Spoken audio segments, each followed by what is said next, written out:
Hello everyone, आप सभी का स्वागत है द रेसिपी रिपोर्ट किचन में।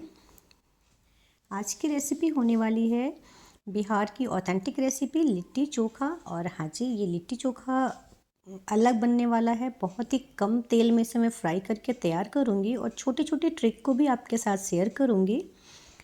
तो वीडियो में शुरू से लास्ट तक बने रहिएगा। यहाँ पे मैं सबसे पहले चोखा की तैयारी कर लेती हूँ, जिसमें 2 आलू, 2 बैगन, 2 टमाटर, धनिया की पत्ती, लहसुन, अदरक, मिर्च मैंने ले लिया है।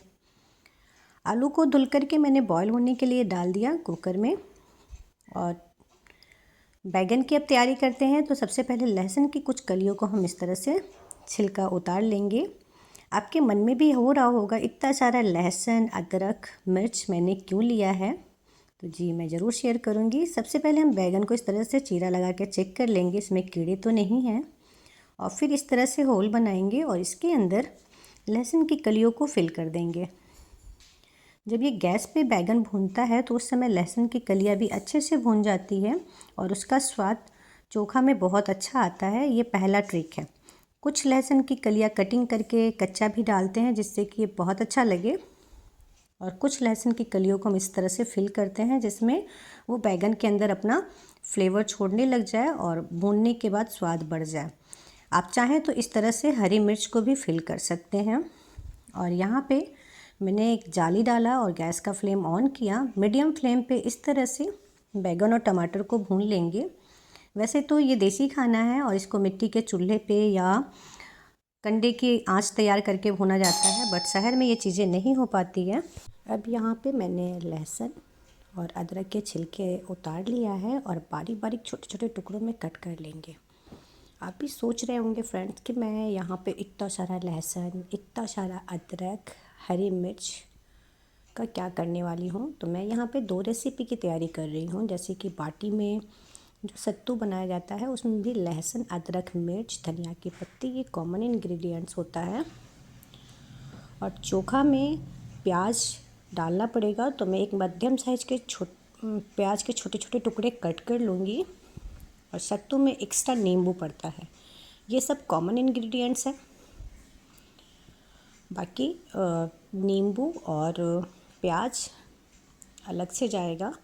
तो यहाँ पे आपने पहले ही देखा होगा कि मैंने लहसुन को, अदरक को और धनिया की पत्ती को अच्छे से साफ़ कर लिया था और यूँ छोटे छोटे टुकड़ों में कट करके अब रख देंगे। आधा आधा मैं दोनों इंग्रेडिएंट्स में यूज़ कर लूँगी। अब देख रहे हैं हम कि यहाँ पे बैगन एक तरफ से भून चुका है, तो इस तरह से हम पलटते हुए दोनों तरफ से, या जिधर भी लगता है कच्चा है तो टर्न करके हम उसको अच्छे से सेक लेंगे। यहाँ पे मेरी बेटी भी मेरा हेल्प कर रही है। हाँ, सत्तू, तो आपके दिमाग में क्वेश्चन आएगा सत्तू क्या है। तो वैसे तो सत्तू पैकेट में इजीली अवेलेबल मिल जाता है। और यदि आपको नहीं मिल रहा है तो आप यहाँ पे चना भून करके और मिक्सी के जार में डाल के पीस लीजिएगा और उसको छान लीजिएगा, वही सत्तू होता है। यहाँ पे मैंने आधा छोटा चम्मच अजवाइन लिया जिसको क्रश करके डाल दिया, स्वादानुसार नमक और थोड़ा सा चुटकी भर हल्दी, जिससे इसका कलर अच्छा आ जाएगा। मैंने कहा आधा आधा सारा चीज़ डाल लेंगे, तो मैंने लहसुन, अदरक, हरी मिर्च, धनिया की पत्ती सबको आधा आधा ले लिया। यहाँ पे मस्टर्ड ऑयल ज़रूरी है डालना, तो मस्टर्ड ऑयल भी 1 बड़ा चम्मच। और यहाँ पे जैसा कि नींबू जाने वाला है, आप खट्टा खाना पसंद करते हैं तो 1 पूरा नींबू ले लीजिएगा, या आधा भी डाल सकते हैं अपने मटेरियल के अकॉर्डिंग कि कितना हम बना रहे हैं। मैं यहाँ पे 4 लोगों के लिए बना रही हूँ, मैंने 1 पूरा नींबू डाल दिया है। हाँ, सत्तू बनाने के लिए भी कुछ चीज़ों पे ध्यान रखना बहुत ज़रूरी है। जैसे सत्तू बनाने के लिए इस तरह से मसलते हुए बनाना पड़ता है। और हाँ, इसमें कोई पानी नहीं ऐड करेंगे, ये मसाले के मॉइस्ट से ही काफ़ी अच्छा तैयार हो जाएगा। अब एक हाथ से पूरी अच्छे से नहीं हो पाया, तो इस तरह से हम दोनों हाथों से मसल लेंगे, जिससे कि मिर्च का बीज बाहर आ जाए, अदरक, लहसुन सबका फ्लेवर सत्तू में अच्छे से चला जाए। अब इसको मुट्ठी बांध के देखेंगे तो ये एक जगह इकट्ठा हो रहा है, it's mean sattu proper ready हो चुका है। अब बारी आती है गेहूं के आटे का। हाँ फ्रेंड्स, यहाँ पे गेहूं के आटे से बाटी बनाई जाती है। तो गेहूं के आटा मैंने लिया है 2 कटोरी, क्योंकि मैं 4 लोगों के लिए बना रही हूँ। आप अपने अकॉर्डिंग कम ज़्यादा कर सकते हैं। और यहाँ पे थोड़ा थोड़ा पानी डाल के मैं एक टाइट डो रेडी करूँगी। आप चाहें तो आटे में भी हल्का सा नमक और 1 चम्मच रिफाइंड ऑयल डाल सकते हैं, लेकिन चूँकि मैं कम तेल में बनाऊंगी और रियली टेस्ट में कोई फ़र्क नहीं आने वाला है। तो इस तरह से मैंने टाइट डो बना लिया। अब चेक करेंगे, हाँ जैसा चाहिए वैसा डो रेडी है। तो मैं इसको 20 मिनट के लिए सेट होने के लिए रख दूँगी। अब एक बार मैं इसे फिर से मिलाऊंगी और इस तरह से छोटी छोटी लोई बना लेंगे। फ्रेंड्स, जब गांव में हम जाते थे तो सर्दियों के दिन में ढेर सारी लिट्टी बनाई जाती थी और पूरा परिवार आंगन में लेके इससे बैठ जाएगा और जितनी भी घर की लेडीज़ होंगी वो इस तरह से छोटी छोटी कोई लोई बनाएगा और कोई इस तरह से सत्तू डाल के फिलिंग तैयार करेगा भर के बाटी को। और बहुत मज़ा आता था क्योंकि सभी लोग ना इसी बहाने एक जगह पे बैठ के बात भी करते थे और एक काम भी होता था। और जो घर के जेंट्स होते थे वो बाहर दरवाजे के सामने, या जो पहले बहुत बड़ा सा दलान होता था, द्वार होता था या आंगन होता था, वहाँ पे ना कंडा या लकड़ी या उपला से आंच तैयार करते थे। कंडा और उपला एक ही होता है, अलग अलग स्टेट में अलग अलग नाम से जानते हैं। जो कि गाय या भैंस के गोबर से तैयार होता है, उसे सुखा के बनाया जाता है और जलने के बाद जो आग तैयार होता है उस पर इसको सेक के बनाया जाता है।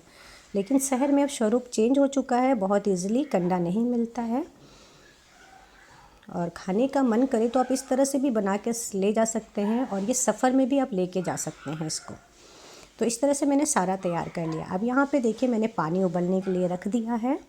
अब भी सोचेंगे क्या करने वाली हैं, तो हाँ जी, इसको मैं पहले उबलते हुए पानी में सारे बॉल को इस तरह से डाल दूँगी जिससे ये अच्छे से पक जाए।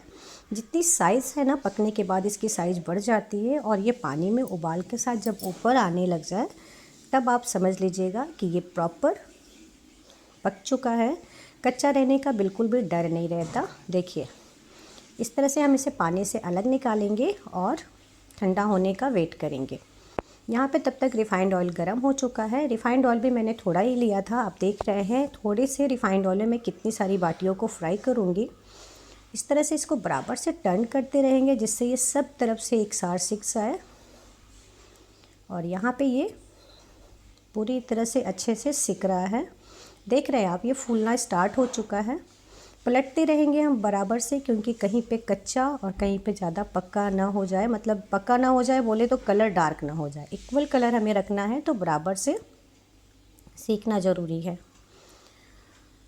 तो ये देखिए सारे और ज़्यादा फ्राई होते समय फूलने लग जाते हैं। आप चाहें तो स्टीम करके भी इसे खा सकते हैं, वो भी काफ़ी हेल्दी है, लेकिन थोड़ा सा टेस्ट बढ़ जाता है या सफ़र में ले जाना है तो आप इस तरह से कम तेल में भी इसको बराबर से सेक लेंगे। आप देख रहे होंगे तेल जितना मैंने लिया था उतना बराबर सा तेल कढ़ाई में रह जाएगा, क्योंकि थोड़े से तेल से ये काफ़ी अच्छे से फ्राई हो जाता है, क्योंकि ये ऑलरेडी पहले से ही पक चुका है।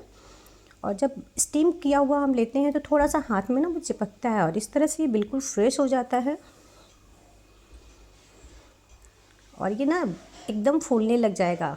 फूलेगा ना तो फटना स्टार्ट हो जाएगा, वो भी एक सिम्टम होता है कि हाँ प्रॉपर से ये सिक गया। आप देख रहे हैं ये फूल रहा है और फाइनली जैसा कलर हमें चाहिए ये कलर आ रहा है। तो बिना देर किए हुए अब हम इसे निकाल लेंगे। आप चाहें तो टिश्यू पेपर में भी इसे निकाल सकते हैं। पहले के टाइम पे कॉटन के कपड़े डाल लेते थे और इस तरह से निकाल के इसे अलग रख देते थे। अब बारी आती है चोखा का। तो चोखा जैसे कि आलू, टमाटर और बैगन अच्छे से भून चुका था, इसका छिलका उतार लिया हमने ठंडा होने के बाद। और इस तरह से आप चाहें तो ग्लास की हेल्प से, जब गर्म है और जल्दी है क्योंकि कोई ऑफिस आना है, कहीं बच्चों को स्कूल जाना है, तो ग्लास की हेल्प से हम दबा लेंगे। लेकिन वो थोड़ा सा ईजी नहीं रह जाता है, तो इसलिए हमने हाथों से इस तरह से सबको अच्छे से मसल लिया, क्योंकि बैगन के अंदर जो लहसुन था ना उसको भी क्रश करना ज़रूरी है। तो इस तरह से आप देख रहे हैं सब चीज़ अच्छे से मिक्स हो चुका है। अब इस स्टेप पे मैं इसमें डालने वाली हूँ नमक, सरसों का तेल और जितने मसाले मैंने तैयार किया था वो मसाला। एक मीडियम साइज़ के प्याज को भी मैंने छोटे टुकड़ों में कट कर लिया था। और हाँ जी, इसमें भरवा मिर्च जो होता है, बड़ा वाला लाल मिर्च जो भर के अचार मार्केट में भी मिल जाता है या घर पे भी बनाया जाता है, उसका मसाला चोखे के अंदर डालने से इसका स्वाद दुगना बढ़ जाता है। तो इसका मसाला मैंने निकाल लिया है इस तरह से, और स्वादानुसार नमक, तेल और सभी मसालों को डाल के हम अच्छे से मिक्स कर लेंगे। उसके बाद आप यदि चाहें तो धनिया की पत्ती से इसको गार्निश कर सकते हैं, लेकिन मैंने भर के सारा मसाला इसमें अच्छे से डाल रखा है, ये ऊपर अच्छे से दिख रहा है, तो ऐसी नीड नहीं है गार्निश करने का। और यदि आप चाहें तो गार्निश कर सकते हैं। फाइनली लिट्टी और चोखा बहुत ही स्वादिष्ट बन के तैयार हो चुका है। आप भी एक बार इस तरह से बनाइएगा, ये बनाने में बहुत आसान है। और इसको मिर्च के अचार के साथ चोखा और लिट्टी के साथ हम सर्व करेंगे। ये रियली बहुत टेस्टी बना था। तो आप भी बनाइए, खाइए, एंजॉय कीजिए। वीडियो अच्छी लगे तो लाइक शेयर करना ना भूलिएगा, और आपके प्यारे प्यारे कमेंट का हमें इंतज़ार रहता है, तो कमेंट करना ना भूलें। Thank you so much. Video में यहाँ तक बनने के लिए आपका बहुत बहुत धन्यवाद। Thank you.